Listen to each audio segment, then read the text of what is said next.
नमस्कार, live bye news tonight के आज के अंक में आपका स्वागत है। मैं हूं आपके साथ उपमा शर्मा। न्यूज टुनाइट में हम नजर डालते हैं दिन भर की गतिविधियों पर। तो आइए शुरू करते हैं दिन भर की बड़ी खबरों से। श्रीनगर बारामूला हाईवे पर आईडी बरामद, आदम की साजिश नाकाम।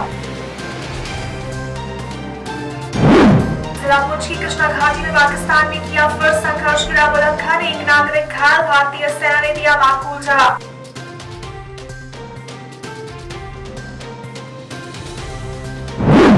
श्रीनगर में हिंसा की आशंका को देखते हुए आज से 2 दिन का कर्फ्यू, सड़क और बाजार सील।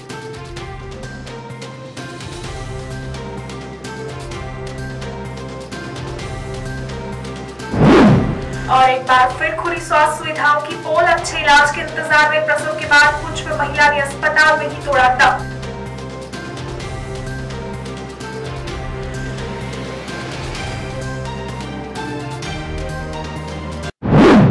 अब समाचार विस्तार से।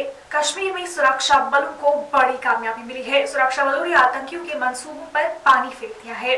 दरअसल श्रीनगर बारामूला राष्ट्रीय राजमार्ग पर एक आईडी संदिग्ध वस्तु बरामद की गई है।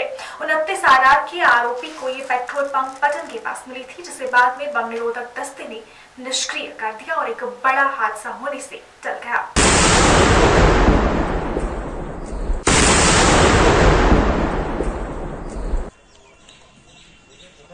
पुंछ के कृष्णा घाटी सेक्टर में पाकिस्तान ने सीजफायर का उल्लंघन करते हुए रिहायशी इलाकों को निशाना बनाते हुए मोर्टार दागे। इस गोलाबारी में एक स्थानीय नागरिक घायल हुआ है।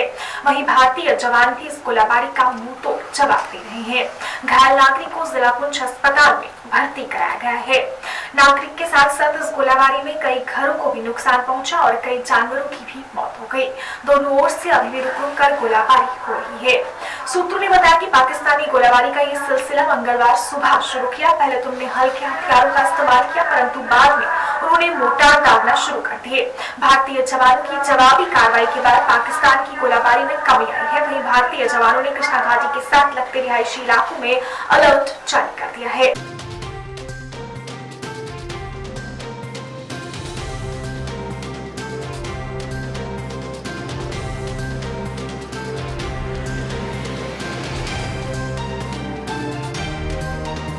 जम्मू कश्मीर से विशेष राज्य का दर्जा समाप्त करने की पहली वर्षगांठ पर अलगाववादी और पाकिस्तान परस्त गुट काला दिवस मनाने और हिंसक प्रदर्शन करने की योजना बना रहे हैं। इस प्रकार की सूचना मिलने के बाद श्रीनगर में 4 और 5 अगस्त को कर्फ्यू लगा दिया गया है। इससे पहले सोमवार को कोरोना के बढ़ते संक्रमण के कारण पूरी कश्मीर घाटी में 5 अगस्त तक के लिए फिर से पूरी तरह प्रतिबंध लगाए जा चुके हैं। श्रीनगर के जिला मजिस्ट्रेट शाहिद चौधरी के अनुसार पुलिस के पास इस बात की जानकारी है कि अलगाववादी और पाकिस्तान परस्त गुट इन प्रदर्शनों की आड़ में हिंसा भी फैला सकते हैं। इसलिए श्रीनगर में कर्फ्यू लगाने का फैसला किया गया है। पूरी घाटी में प्रतिबंध के दौरान आवश्यक सेवाओं और आपातकालीन चिकित्सा सेवा को छोड़कर अन्य किसी भी प्रकार के आवागमन पर पाबंदी है। अधिकारियों ने ज्यादातर सड़क और बाजार सील कर दिए हैं और जनता के सहयोग की अपील की गई है।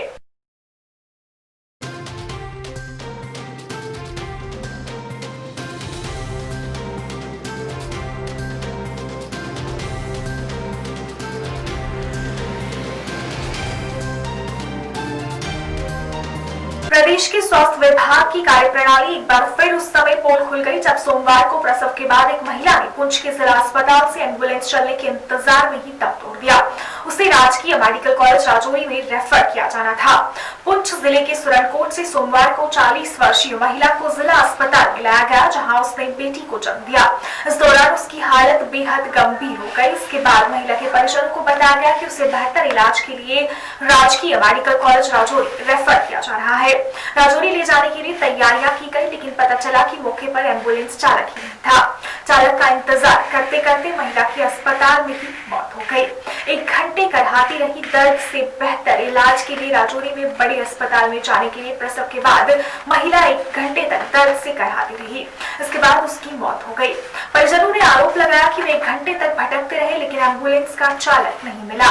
महिला की मौत के बाद गुस्साए परिजनों ने अस्पताल प्रशासन के खिलाफ प्रदर्शन किया। उन्होंने कहा कि अस्पताल प्रशासन को दूसरे चालक का इंतजाम करना चाहिए था। उन्हें दोषियों के खिलाफ कार्रवाई की मांग की। वहीं प्रदर्शन की सूचना मिलते ही एसएचओ पुंछ मौके पर पहुंचे और आरोपियों के खिलाफ कानूनी कार्रवाई का भरोसा दिया। यहाँ से निकल गया जाने के बाद जब वो चला गया, जब इसकी डेथ होगी तब वो वापस आया। इंतजामिया से मैं डीसी साहब से कहूंगा, इस बच्ची का हम जो है हर्जाना लेंगे, इसके कत्ल का किसास लेंगे। अगर न दिया जाएगा मैं सुप्रीम कोर्ट की चौकी पे धरने पे बैठूंगा। याद रखना कि किससे बात करें, हम कोई हो तो हम उससे बात करें ना। नहीं, हम यहाँ किसी से बात करने के लिए नहीं आते, बल्कि अपना इलाज करवाने के लिए आते हैं। अगर वो भी मुकम्मल तरीके से नहीं होगा तो फिर हम क्या करेंगे। हमारे पास कोई भी नहीं आया, सिर्फ एक लेडी जो थी, शायद क्या होता है उनका मैं नहीं जानता, वो उसके पास खड़ी रही, कभी ग्लूकोज लगा रही है, कभी कुछ कर रही है, कभी उसको पट्टी बांध रही है।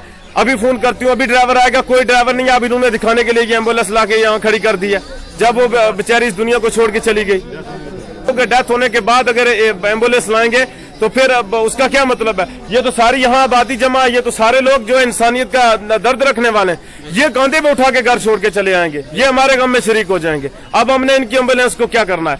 डीसी इंतजामिया से मैं ये कहना चाहूंगा जरूर कि आप यहाँ हमारे जो है डेड बॉडी का जो ये केस बनाए, आप इसका हमें जो है किसास दो, इसका बदला दो।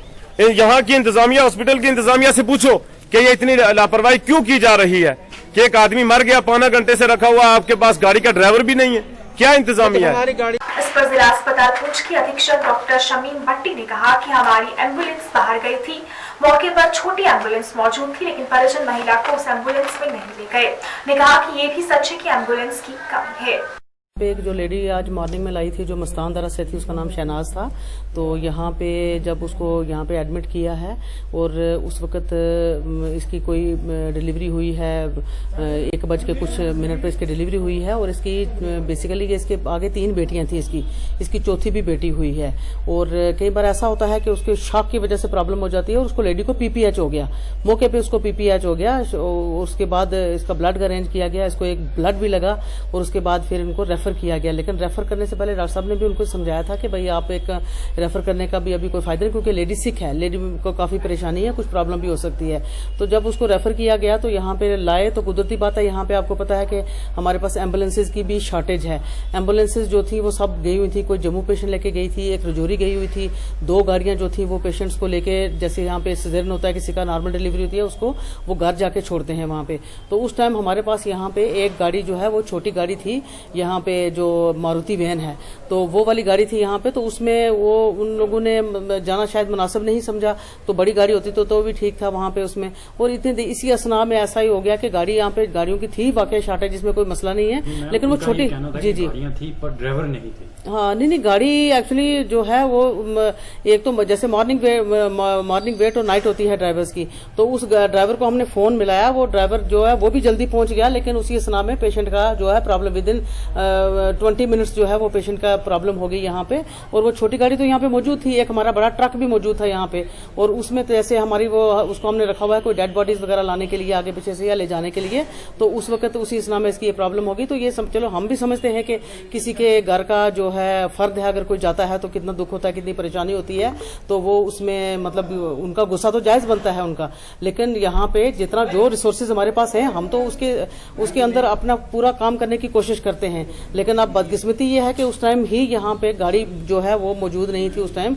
अब उसमें हमारा भी कसूर नहीं है, क्योंकि गाड़ियां जो हमारे पास हैं, जितना रिसोर्सेज हमारे पास अवेलेबल हैं, हमने उन्हीं के अंदर काम करना है। एक गाड़ी छोटी थी यहाँ पे, उसमें वो नहीं जा सकते थे। हमारी भी कोशिश थी कि दूसरी गाड़ी आ जाती, क्योंकि वो गाड़ी अभी वहां पे कलाई पहुंची थी। जब मैंने उसको ड्राइवर को फोन किया, वो कलाई पहुंची थी गाड़ी, लेकिन कलाई से यहाँ तक पहुंचने में भी कम से कम कितना भी फास्ट दौड़ा लेगा अगर, तो 10 मिनट, उसको 15 मिनट लगने ही थे। तो इसी असना में पेशेंट की यहाँ पे डेथ हो गई। उसका प्रोग्नोसिस पहले से एक्सप्लेन किया हुआ था डॉक्टर्स ने उसको। केंद्रीय स्वास्थ्य एवं परिवार कल्याण मंत्रालय की ओर से जारी आंकड़ों के मुताबिक पिछले 24 घंटे में 52,050 नए कोरोना संक्रमण मामले सामने आए और 803 लोगों की मौत हुई है। इसके बाद देश भर में कोरोना पॉजिटिव मामलों की कुल संख्या 18,55,746 हो गई है, जिनमें से 5,88,298 सक्रिय मामले हैं। 12,30,510 लोग ठीक हो चुके हैं और वहीं अब तक 38,938 लोगों की इस भयंकर बीमारी से मौत हो चुकी है। जम्मू कश्मीर में कोरोना वायरस के मामलों में लगातार बढ़ोतरी हो रही है। जम्मू कश्मीर की बात करें तो जम्मू कश्मीर में पॉजिटिव मामलों का आंकड़ा 22,000 से पार जा चुका है। वहीं मौतों की बात करें तो जम्मू कश्मीर के अंदर 400 से ज़्यादा मौतें कोरोना वायरस के कारण हो चुकी हैं। वहीं जम्मू की बात करें तो आज जम्मू के डोडा जिला से एक केस ऑफिसर जो कि ईद की छुट्टियां मनाने घर आए थे, वो पॉजिटिव पाए गए। और वहीं एग्रीकल्चर ऑफिसर की बात करें तो रामबन से वो भी पॉजिटिव पाए गए हैं। जम्मू की बात करें तो जम्मू में तोप शेरखानिया में एक जो कार शोरूम है वहां से 6 लोग पॉजिटिव आने के बाद उसे सीज कर दिया गया है। प्रशासन बार बार लोगों से यह अपील कर रहा है कि प्रशासन द्वारा जो भी गाइडलाइंस जारी की जा रही हैं उन गाइडलाइंस का आप सख्ती से पालन करें। Ravi Sharma, JKC news, Jammu. सेवा भारती द्वारा आज साहिल जी महाराज को तिरंगा झंडा भेंट किया गया ताकि 5 अगस्त को अनुच्छेद 370 हटने की खुशी में जगह जगह तिरंगा झंडा फहराया जाए। साहिल जी महाराज ने इस दौरान अनुच्छेद 370 को हटाने में दिए गए योगदान के लिए उन सभी लोगों का धन्यवाद किया जिन्होंने इसमें अपना योगदान दिया है। साहिल जी महाराज ने सभी लोगों से इस ऐतिहासिक दिन अपने घरों में तिरंगा फहराने की अपील की ताकि इस ऐतिहासिक दिन को याद रखा जाए। 5 अगस्त को बहुत ही खुशी का दिन है जम्मू कश्मीर और हिंदुस्तान के लिए, पूरे भारत देश के लिए। 370 जो हटाई गई थी 5 अगस्त को हमारे जम्मू कश्मीर की, जिसमें हमारे महापुरुषों ने, 6 महापुरुष हैं जिन्होंने काफ़ी बलिदान दिए हैं 370 हटाने में, उनका काफ़ी योगदान रहा है। और सेवा भारती संगठन जो है आज उन्होंने हमें तिरंगा झंडा दिया है और साथ में ये भी कहा है कि 5 अगस्त को आपके घर के ऊपर, मंदिर के ऊपर जो है तिरंगा झंडा जो है लहराना चाहिए। और इन्होंने ये भी कहा कि आपके माध्यम से जहाँ जहाँ भी झंडे लहराए जा सकते हैं वहाँ झंडे जो है, तिरंगा झंडा हमारा जो है लहराया जाना चाहिए। और मैं आपके चैनल के माध्यम से पूरे जम्मू कश्मीर की आवाम से ये प्रार्थना करता हूँ कि हर एक घर में, कोई घर ऐसा नहीं होना चाहिए जिसके ऊपर तिरंगा झंडा ना हो। विकास कार्यों को बढ़ावा देते हुए आज जम्मू के वार्ड नंबर 38 में स्थित एक पार्क में ओपन जिम्नाजियम का उद्घाटन किया गया। ये उद्घाटन जम्मू नगर निगम के मेयर चंद्रमोहन गुप्ता द्वारा किया गया। उनका कहना था कि जम्मू शहर के हर वार्ड में ओपन जिम लगाया जा रहा है ताकि लोग स्वस्थ रह सके। इस दौरान उनके साथ कई अन्य लोग भी मौजूद रहे। बड़ी लोगों को बधाई देना चाहता हूँ कि आज हमारे पार्क के अंदर, लोहान पार्क के अंदर, वार्ड नंबर 38 के अंदर हमारे जो जिम है वो चलना शुरू हो गए हैं, जिसमें हमारे आदरणीय मेयर साहब आए थे, उन्होंने उद्घाटन किया। हम सब लोग पार्टी के कार्यकर्ता जहां खड़े थे। और उसके साथ कल हमने तिरंगा झंडा फहराना है 9 बजे और शाम को दीवे जलाने हैं अपने अपने घरों के अंदर, क्योंकि कल राम मंदिर का जो शिलान्यास है वो भी हो रहा है।